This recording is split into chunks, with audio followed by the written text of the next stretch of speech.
Good afternoon, everyone. Thanks for coming out. I know we got a little stormy weather out there, and so hopefully we'll be a nice little respite, and we'll get this kicked off, and hope it's a lot of great information for you. I want to introduce my friends with Your Family Matters. We have Mr. Thomas Mercer. He is a senior managing partner of Your Family Matters here in town over in Cordova. And he has his partner J.P.Goble here today. And J.P. and I go back quite a few years. We've been in the music scene together for a while. We played a lot of gigs together, and fellow trumpet player. So, and now we're in partnership with not only telling people how wonderful Kirby Pines is, he also has some wonderful financial information that I thought would be very beneficial to our residents and prospective residents. So for the next 45 minutes to an hour, I'm going to give the floor over to these guys, let them explain some interesting information they have for us. And then when we finish, there'll be a question and answer session. If you guys have some questions, I hope you're taking good copious notes. We passed out some calendars and some notebooks and some pens. So I hope you got all that. And again, if you haven't got punch and cookies, they're back over in the back part of the room. So make yourself welcome to that. So with further ado, I'm going to turn it over to Mr. Thomas Mercer.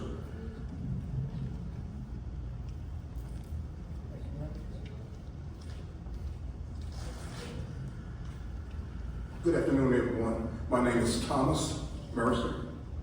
As Randy said, I'm the senior partner at Your Family Matters.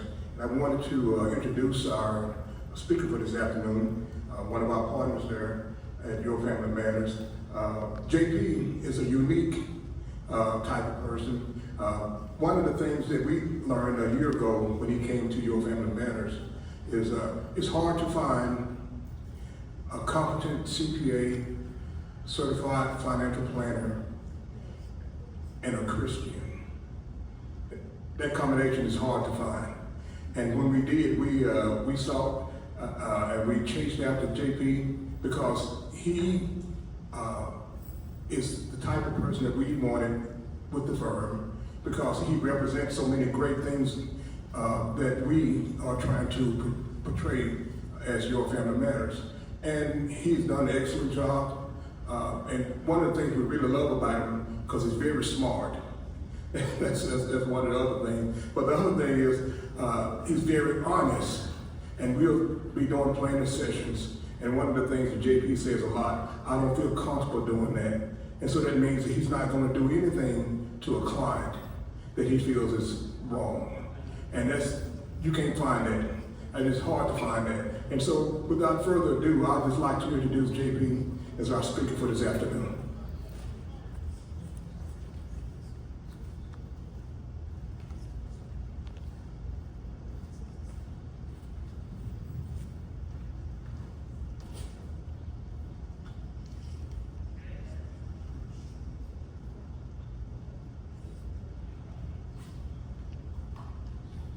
Thank you, Thomas. I appreciate you all being here today.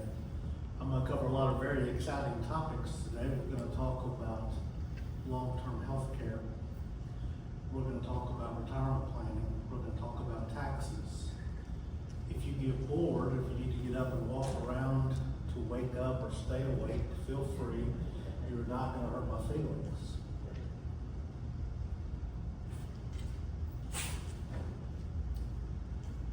Okay, Thomas.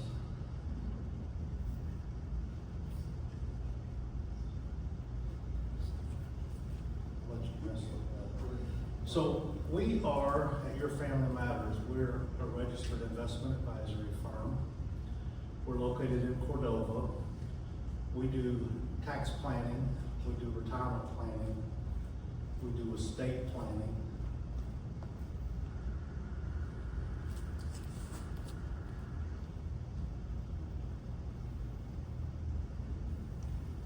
We do life insurance and annuities. We sell life insurance and annuities. You've met Thomas. I'm JP.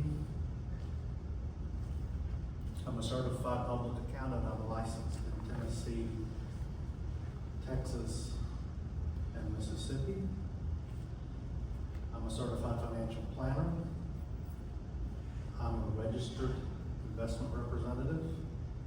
I have my health and life insurance licenses in Texas, Tennessee, Arkansas, Florida, and Mississippi. Basically what that means is over the last 4 decades, I have proven my ability to take tests.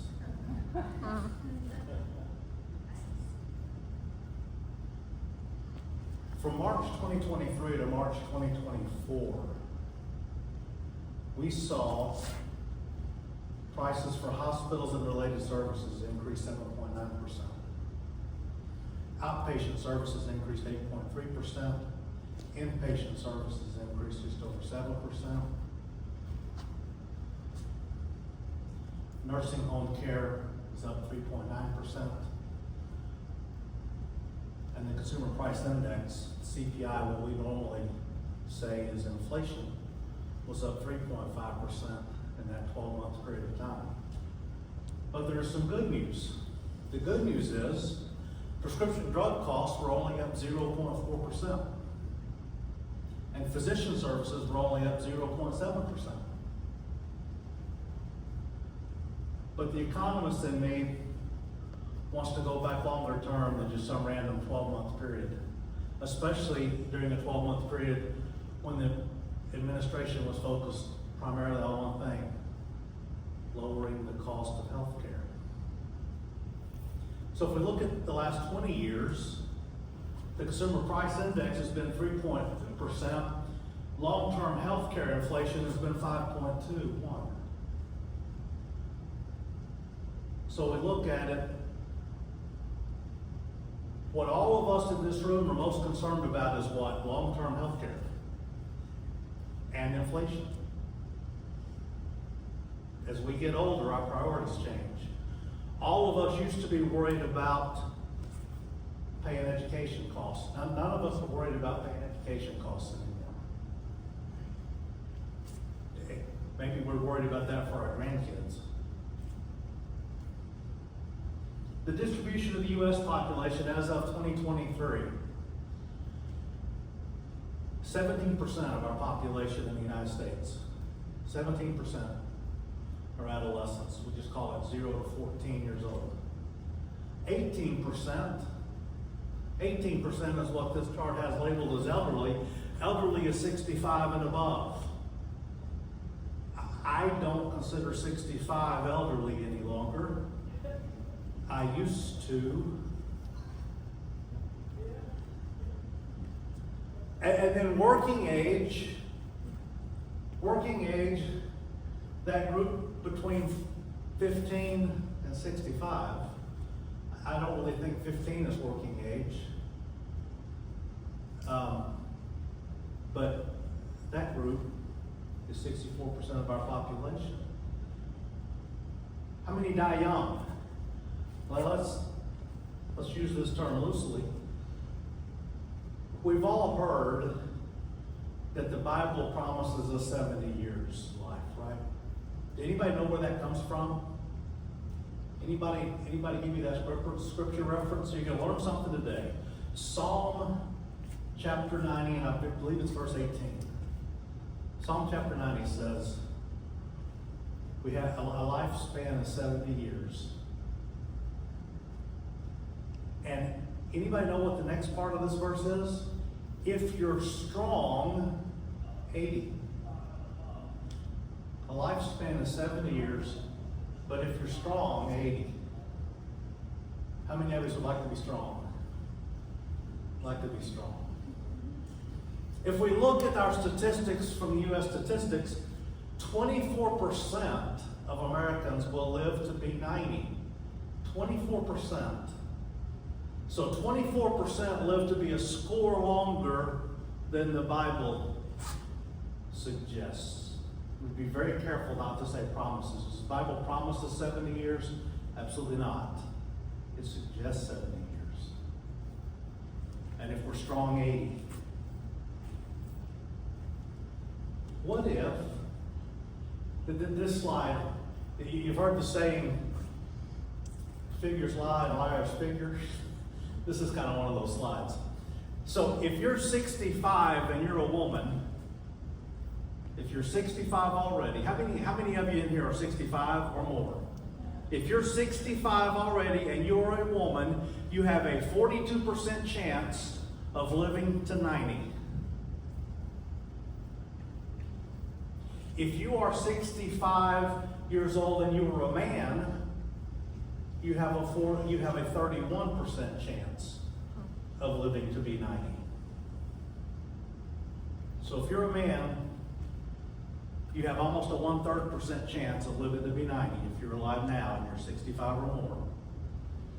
And if you're a woman, you have a better than 4 in 10 chance of living to be 90. If you're fortunate enough to be married, and both of you over 65,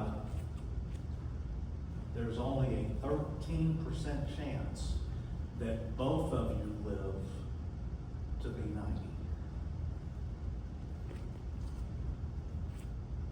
So let's think about that for a minute. If you're born today, there's almost a 1 in 4 chance that you'll live to be 90. If you're alive at 65 and you're still married to your partner, there's only a 13% chance that you'll both reach 90, that you'll reach 90 together. Y'all know, I'm from, anybody else in here from Texas? I'm from Texas. Anybody else in here from Texas? Y'all know what the difference in a fairy tale and a Texas tall tale is? Y'all know? I'm gonna clean this up just a little bit. A fairy tale starts with what? How's a fairy tale start? Once upon a time. How's a Texas tall tale start? Y'all ain't gonna believe this stuff. I'm gonna tell y'all a story. I'm gonna tell you a story of Charles and Betty. I've changed the names to protect the innocent. Charles and Betty. Betsy. I start calling somebody by the wrong name, I have a really hard time staying with that. I met Charles and Betsy about 3 years ago now. They were new clients to me. They had an appointment to come to my office. And they showed up, except Charles was alone. And Charles walked in, he walked into my office and he said, JP, he said, I'm so sorry. He said, I made the appointment for Betsy and I to come meet you. I didn't know that Betsy had an appointment to get her hair done today. Well, they live in Germantown. All you ladies know and all you men know, very few things are more important than hairdo appointment. And a financial advisor is certainly not one of those things. So Betsy wasn't there with me that day, but that gave me a chance to get to know Charles. And so I asked him, I said, Charles, tell me what's heavy on your heart, what's top of mind? Is there anything in your financial future that you're concerned about? And he said, yeah, JP, there's a couple of things. He said, the first one is, he said, Betsy and I had 3 sons. We had 3 children. They were all sons. We have 6 grandchildren. Unfortunately, our oldest son took his own life a few years ago. He said, we thought that when that happened, that we'd be able to continue to have a relationship with our grandchildren. But our former daughter-in-law has kept them isolated from us. And they are not part of our lives. And he said, we thought it might be different when the girls went off to college. We thought they might reach out to us. But with almost a tear in his eye, he said, but it hasn't happened.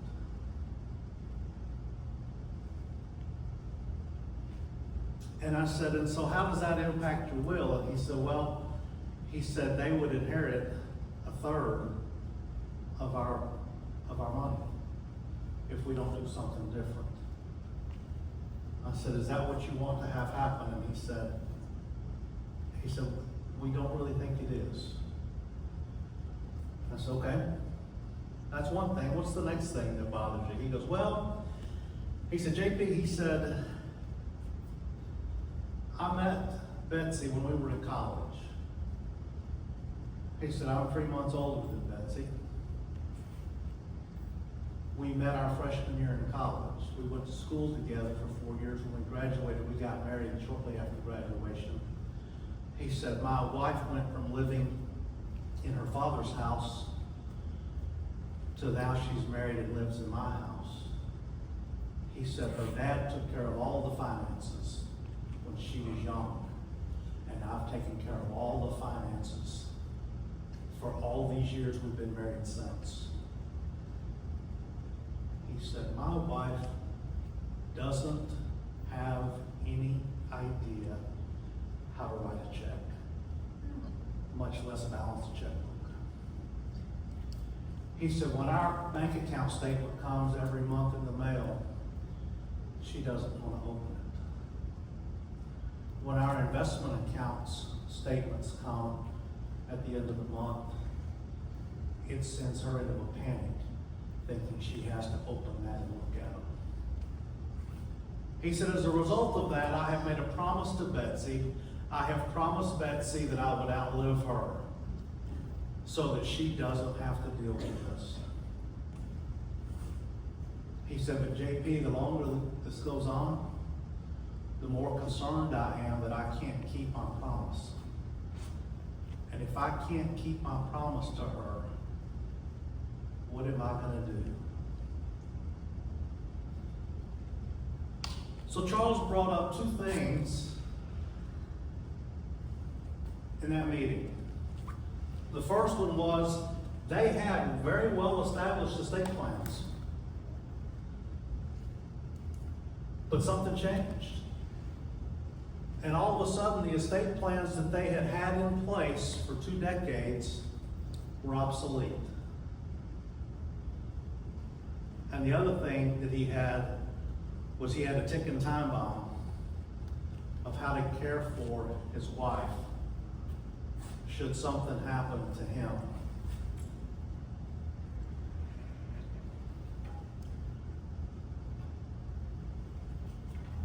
What's the role of the financial advisor in this? Well, you know, my profession has helped propagate this as a problem. When I first started as a financial advisor, I would meet with the financial spouse. Typically that was the male. Every now and then it would be the female. But in our generation, more and more often, it was the male. And we were happy just to meet with the man. But who most often dies first? The man. Look around the room. There's more women in here than there are men. Why is that? Well, for 2 reasons. There's probably more women that live in this facility than there are men.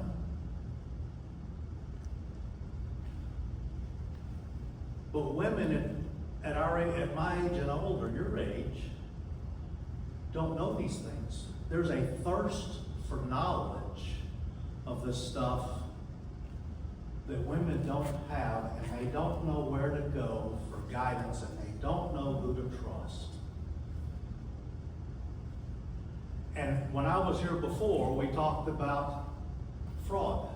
There's a whole lot of people trying to take your money from you. And trying to find the people you can trust to give you good advice and good guidance is a very small pool of people. So we've made it worse. We've allowed, I don't anymore, for the last 3 years, if I'm going to meet with one person and they're married, I want to meet with the couple. What I found out several years ago is if I've got a couple and they're married and he dies and I haven't met with her, guess what? I'm a constant reminder to her that I was his advisor. And she doesn't want to come to my office. I'm not her friend. I'm his advisor. I'm not there giving her good advice, she still sees me as his advisor. And I need her to see me if something happens to him. I need her to see me as the place she can come to get good, honest advice and have her best interests at heart.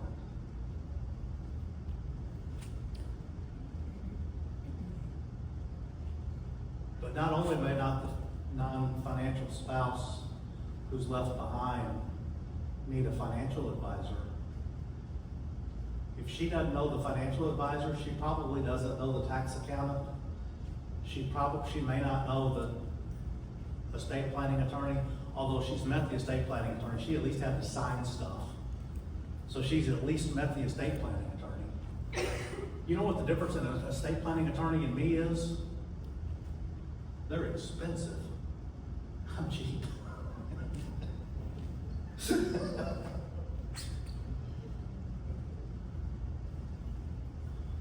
What does this have to do with healthcare? I propose that we change some things. How many of you have heard the phrase nursing home? How many of you like the phrase nursing home? There's something about that that reminds me of that Grinch song, Stink, Stink, Stunk. Nobody wants to be in a nursing home. They're horrible. We want to avoid the nursing home like it's the plague. And yet when we talk to our children, what phrase do we use? Nursing home? We need to lose nursing home from our vocabulary. We need to utilize life care. You all, none of you in this room look like nursing home candidates to me.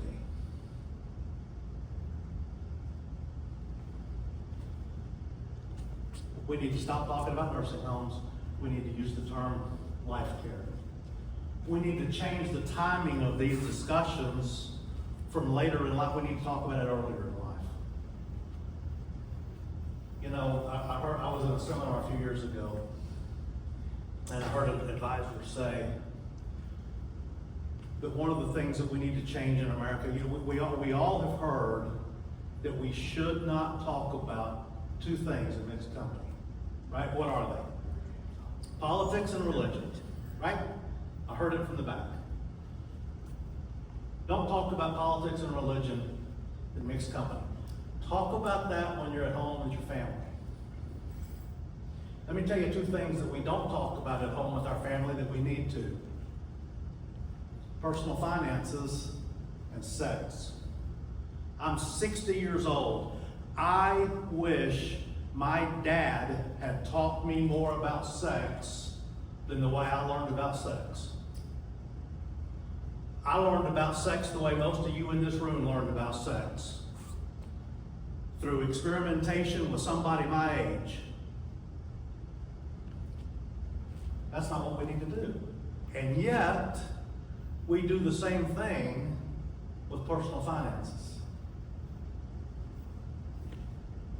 We need to bring our families into the discussion about personal finances, but we might not want to bring them in right now. Why is that? I'll talk about it more in a minute. But in all likelihood, all of you have your estate plans together. All of you have really good, fine Christian families that have zero infighting and nobody is greedy, right? That's your family, like my family, that's your families, right? All of our families are like that. None of our families has the crazy cousin that wants to be disruptive and take everything from everybody. Your families don't have, my family doesn't have that. Your families don't have that, right?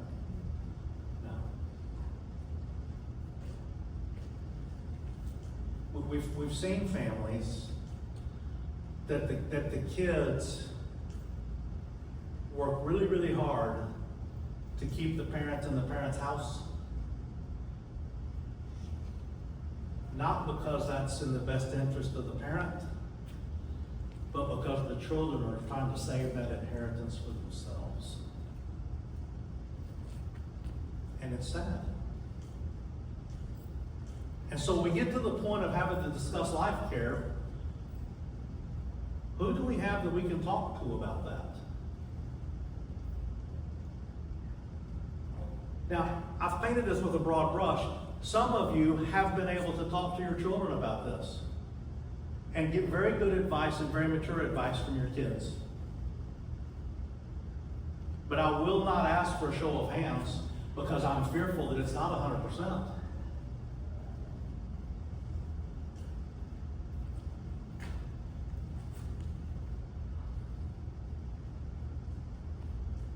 If we change the discussion and do it earlier, I think more of your friends would be here with you if you're a resident here.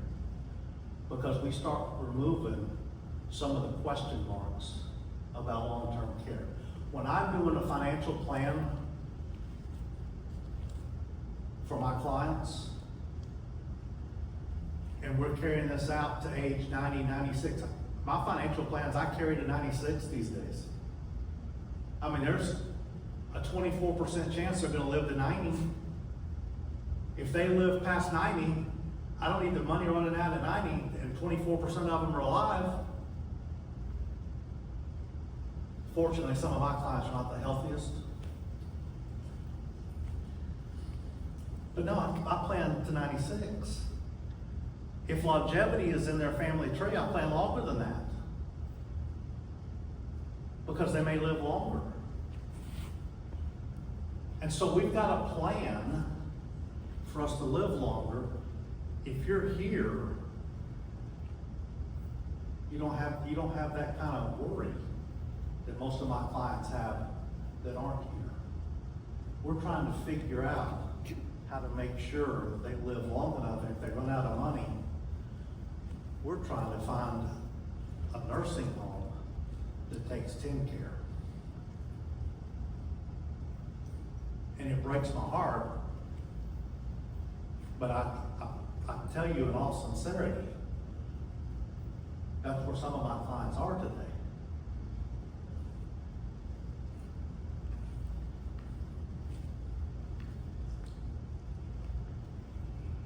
So how do we plan the transition to life care? I think there's several conversations that have to take place. I think you ought to sit down with your financial advisor and say, show me my plan to 90, 96, 104 if I live that long. Show me how this works. How do I take the uncertainty out of the end? And if you can afford to get in a life care environment, it's my personal opinion that that's the best way to do this for multiple reasons. One of which is the long-term care aspects of a facility like this. You need to review your tax planning, gifting strategies, and legacy plan.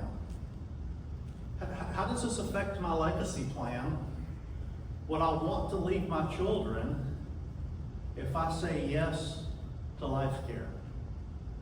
Well, a financial advisor can help you with that. They can look at some alternatives. What can I do? How do I make this work? That's what I'm here to help with. Another conversation we need to do, we need to review and update the estate planning documents. Like Charles, they had their estate planning done, and it had been done for 2 decades. All of a sudden it was outdated. We can't just do estate planning and set it aside. Laws change.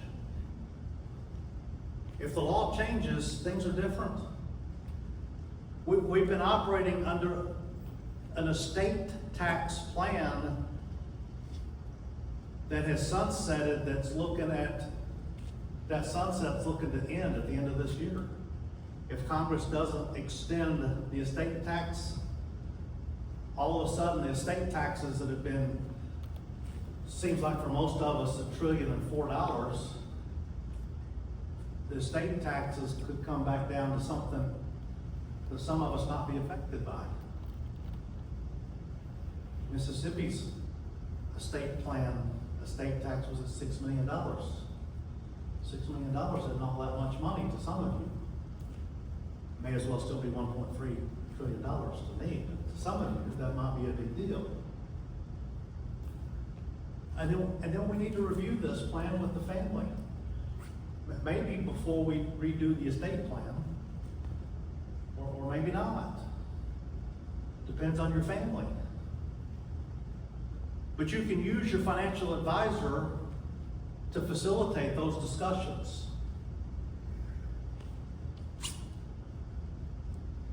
There's some special planning discussions that need to take place.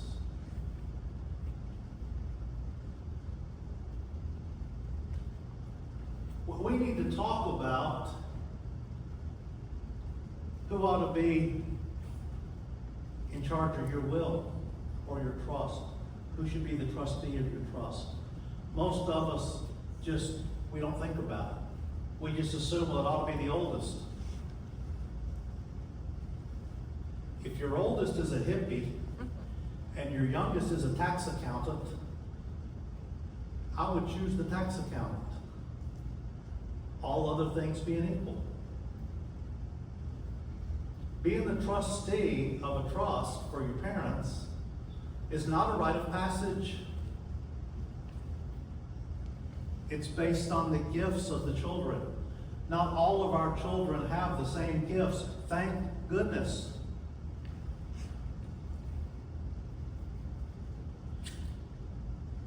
Use a trust. If the non-financial spouse is the one that survives, the financial spouse could set up a trust and appoint a trustee, and that trust will be for the benefit of the surviving spouse, and the financial spouse could in perpetuity take care of the non-financial spouse the way he or she would had they been the surviving spouse. There's ways to do this, and there's ways to structure this to take some of the worry out of the non-financial spouse.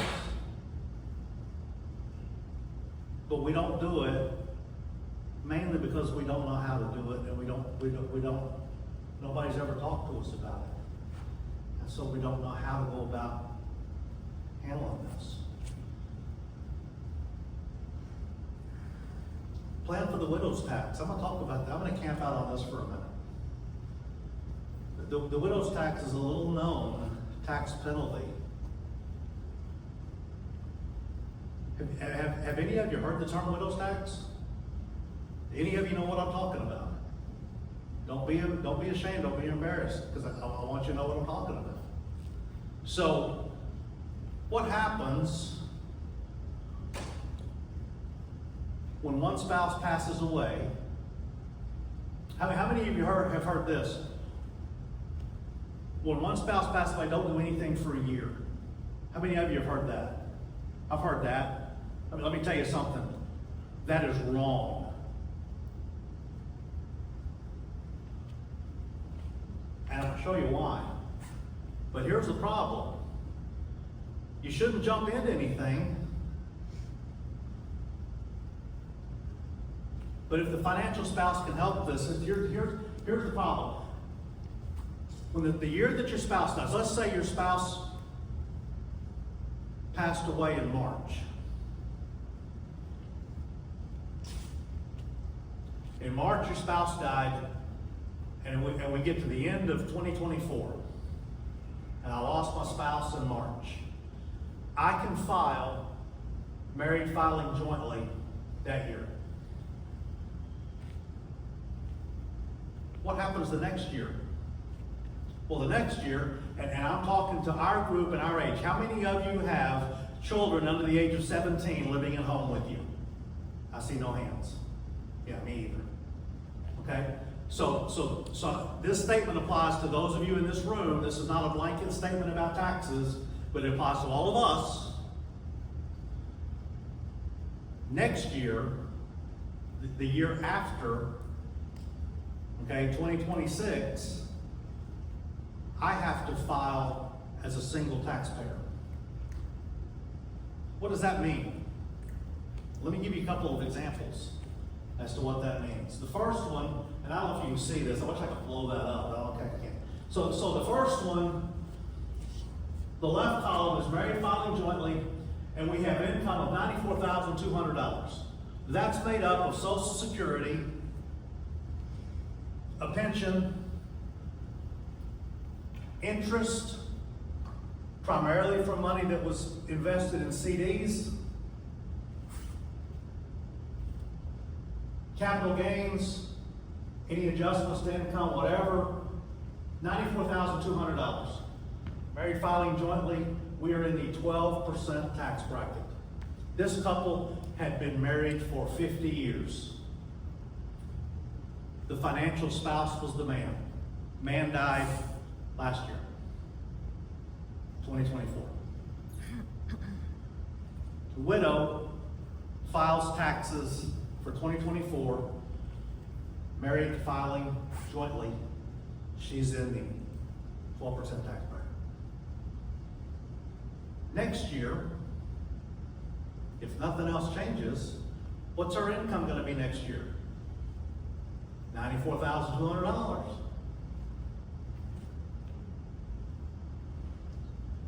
Her tax bracket goes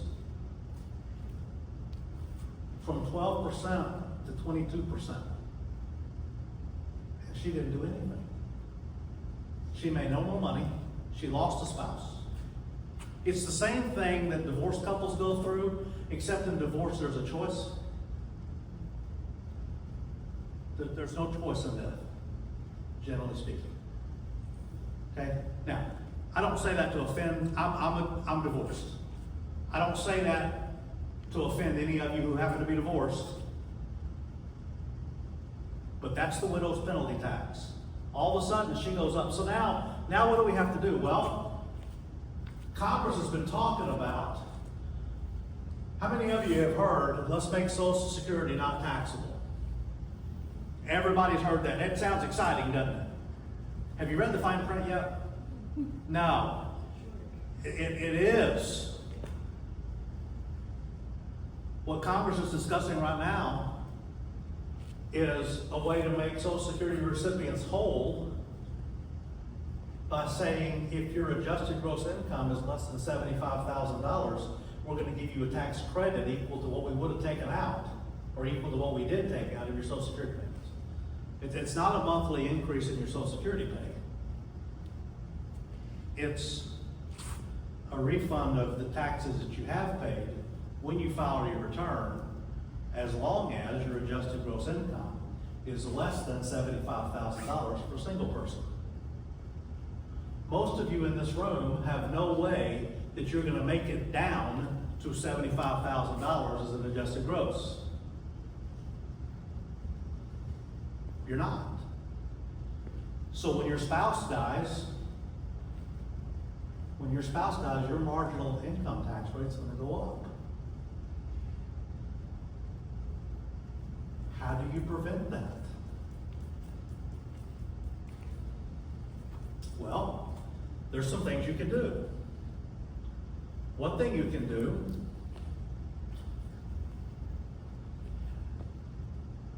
how many of you have CDs? Almost, right? CDs. Here's the problem with CDs. CDs pay interest. What do we like about CDs? What we like about they're guaranteed, the FDIC insurance, we love that. CDs pay more interest than they paid 3 years ago. We love that. You know what the interest on that CD is? Taxable. Taxable. We could move some of those CDs to municipal bond funds. I didn't say municipal bonds. Why wouldn't we move it just to municipal bonds? Well, I like municipal bonds. I believe that a municipal bond for the Germantown Public Library or the Germantown Water Department is every bit as safe as the CD at First Horizon Bank. Probably safer. That's my opinion. Okay? Problem is, we can pay a penalty and we can get our CD back from the bank. If we have to have the money from the municipal bond, we have to sell the bond at whatever the market rate is at that time. And we might take a loss on that bond to get our money back. That's what I don't like about municipal bonds. But I like the fact that the interest rate is tax-free. But let me tell you the problem. If the financial spouse has put the money into that CD, I can talk to that non-financial spouse for the next month and a half, and the non-financial spouse is not going to move that money to a tax-free municipal bond fund because she was married for 50+ years to the financial spouse, and that financial spouse, if that municipal bond fund would have been the right thing, that's what he would have done.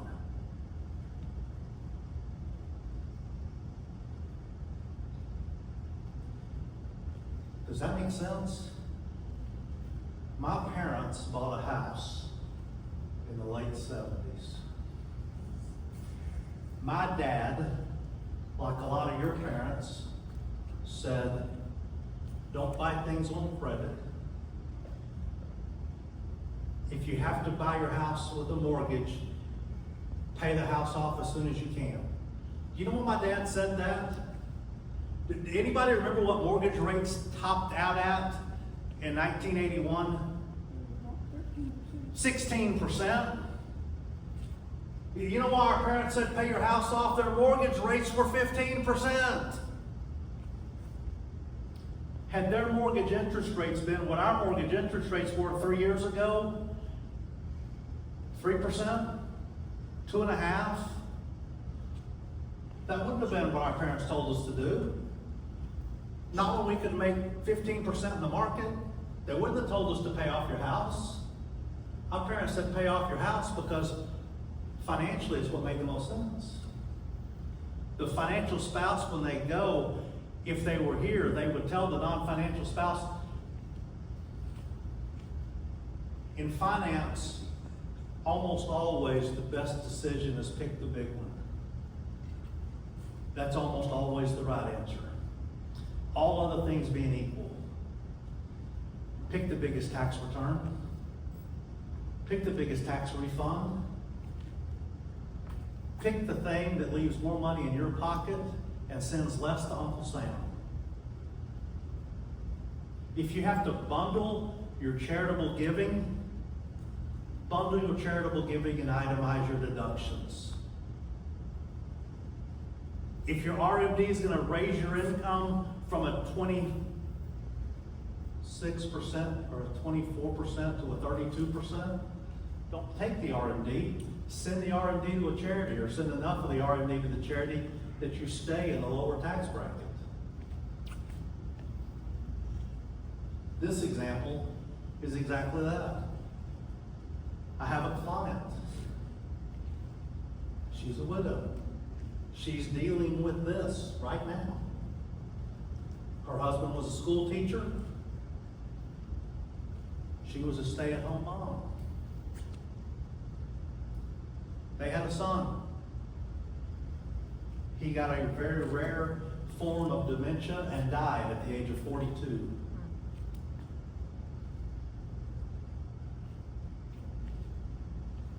She doesn't have enough heirs. They've got one granddaughter. She's planning on leaving the money to the granddaughter, a sister-in-law, and 8 or 10 charities in the area. She's $7,000 away from bumping up to the 32% tax bracket. And I've shared with her a plan to prevent that. And she's having a lot of difficulty deciding to do that. she wants to talk to a family member or a friend that she trusts to help her do that, help her avoid that mistake. If you are the financial spouse and you have an opportunity to talk to your non-financial spouse while you're still here, give them permission to make the correct decisions. Find them somebody that you trust that can help guide them. I don't know her family. I've met the granddaughter. I've met a sister-in-law.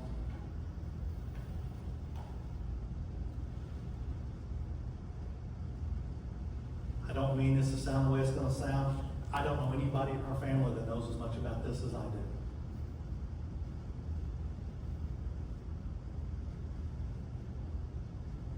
And she's going to go ask somebody that knows less about it and ask them to help her make the right decision. I said to her yesterday, I said, do that. Bring them to my office. Let me help you all make the right decision. I'm sorry, this is almost like church. I'm not trying to be such a downer. But you all, most of you in this room, have accumulated some amount of assets. And now, you need to make sure that you are able to protect those assets and make sure they go where you want them to go when you're gone. And how many of you have ever died before and left the money? Yeah, none. I see no hands.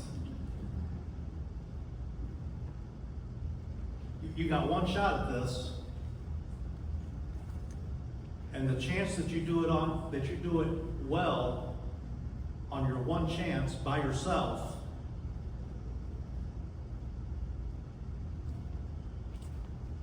it's up to you. You can try that.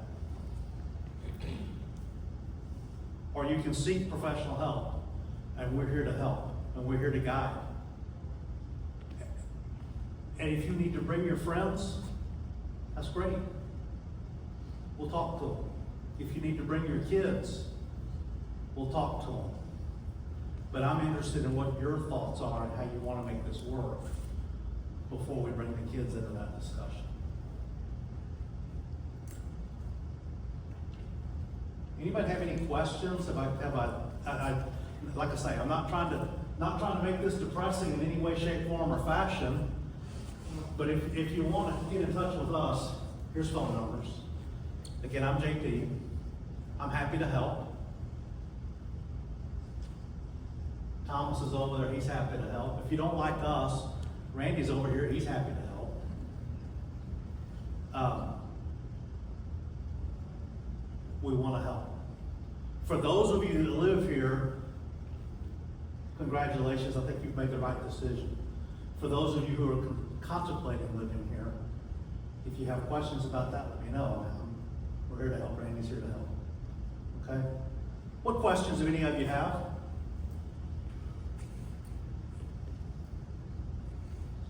Nobody? Yes, sir. Is there still a deal where when you sell a piece of property and you take a loss on it, that you can claim that off on your income tax?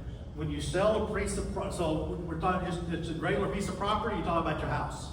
A house. A house. So let's talk about the sale of the marital residence. This is a question I get a lot. If you and your wife jointly own a house, let's use some numbers. Let's say that you bought a house for $100,000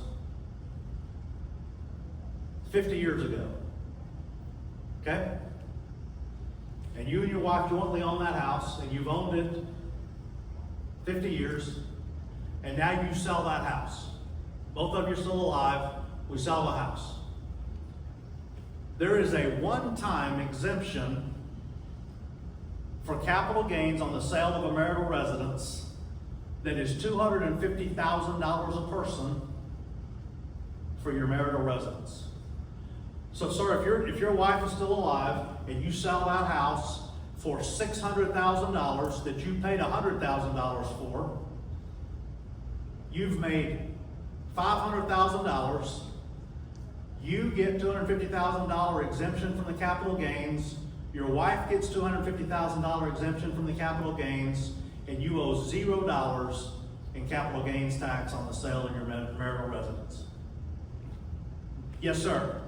I thought if you're making investments into the property during the time that you own it. There you go. So as long as you're doing, there's two categories. If we do an improvement to the house, let's say we paid $100,000 for the house, right? And now we add a room to it. So now we've added a third bedroom at a cost of $25,000. So now our basis is no longer $100, it's now $125,000. Okay? So if we sell the house for the same $500,000, we've got $475,000 in capital gains, not $5 anymore. But if we did improvements, it adds to the basis of the house. If we put a new roof on the house, that adds to the basis. Okay?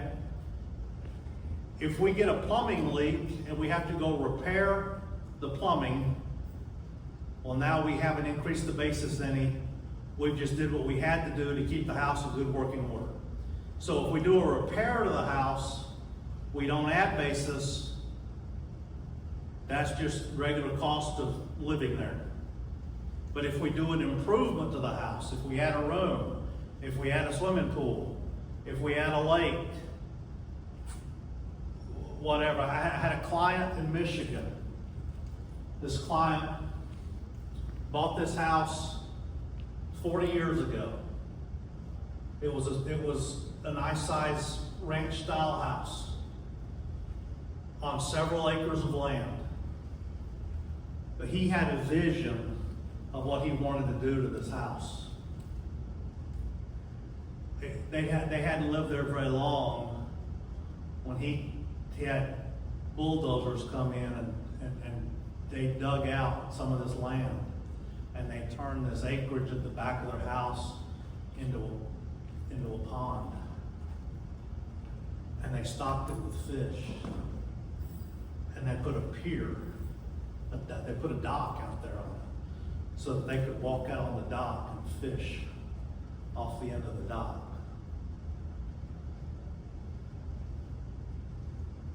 Then they put a gravel road to lead up to it. They wanted it to look as natural as they could, so they brought gravel in, not concrete. All the concrete was hidden. Both parents eventually died. The daughter got the house, so she was the sole surviving heir. She got the house. They sold the house. You know, when the daughter inherited, she sold the house. She sold the house at a loss. The basis of the house was well over $500,000.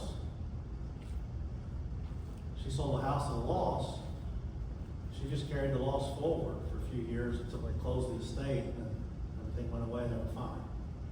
So there are ways to deal with that we can tax plan around some of those things. But that's a good question. Anybody else? Yes, ma'am. What if you're not married? I mean, you've been talking all this time about a spouse. So if you're not married, well, here's the thing. You're not going to notice the widow's penalty tax because you've been in the single tax bracket the whole time. Which is good. But you still have there are still things that you have to do because you've paid the penalty for years. Yeah, So now, you know, there are things that you could do that don't apply to other people necessarily. There's three retirement buckets. There's a taxable bucket, there's a tax deferred bucket, and there's a tax free bucket. And most of us, our taxable bucket's not enough, and our tax deferred bucket's too much. Not too much, but it's significantly higher than our tax-free bucket.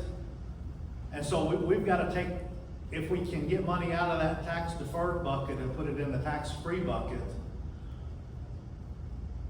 typically we do that through Roth conversions. Roth conversions are something that we have to look at on an individual basis, because it depends on your age, it depends on where you are bumping up against those tax brackets. But yeah, you have more, the same basic things apply. Municipal bond funds to try to help minimize taxable interest. But even in your IRMA calculations, IRMA takes the municipal bond interest, that non-taxable interest, and adds it back to your AGI to calculate for Social Security benefits. So I'm happy to talk to you. You've got a whole different set of problems. And that goes as far as selling a house also? You can sell the house, you're limited to the $250,000, but when you sell your house, you've got a $250,000 capital gains exemption for you, but your purchase price and all the improvements you've ever done go into the basis before you have to figure the capital gains tax. At that, your capital gains tax should be lower than your ordinary income tax. So you still get a decent break, but if we can get that to zero, that's a better option. Anybody else? Well, I appreciate your attention. I appreciate your being here. I hope that Randy will invite me to come back and do other things in the future. Thank you so much. I really do enjoy this group. Yeah, let's give J.P. Yeah, I invited J.P. because I know he had a vast knowledge of information that you guys may not have access to. I'm sure everybody has their own advisor, but there may be situations that you really need some good advice to make sure we're doing the proper planning. And on top of that, he's a big proponent of what we do here at Kirby Pines every day. Because he understands the value and the benefit of what we're doing and how that fits into one's financial plan. So I'm going to leave it at that. If you guys want to talk to JP, you're certainly welcome. You got his phone number, you know where I am. I just hope you find something like this to be beneficial, because we are always trying to bring things to our residents, our prospective residents that will benefit you. Not just Kirby Pines, but will benefit you personally. So God bless you. Thank you for today. And come see me if you got any questions. Take care.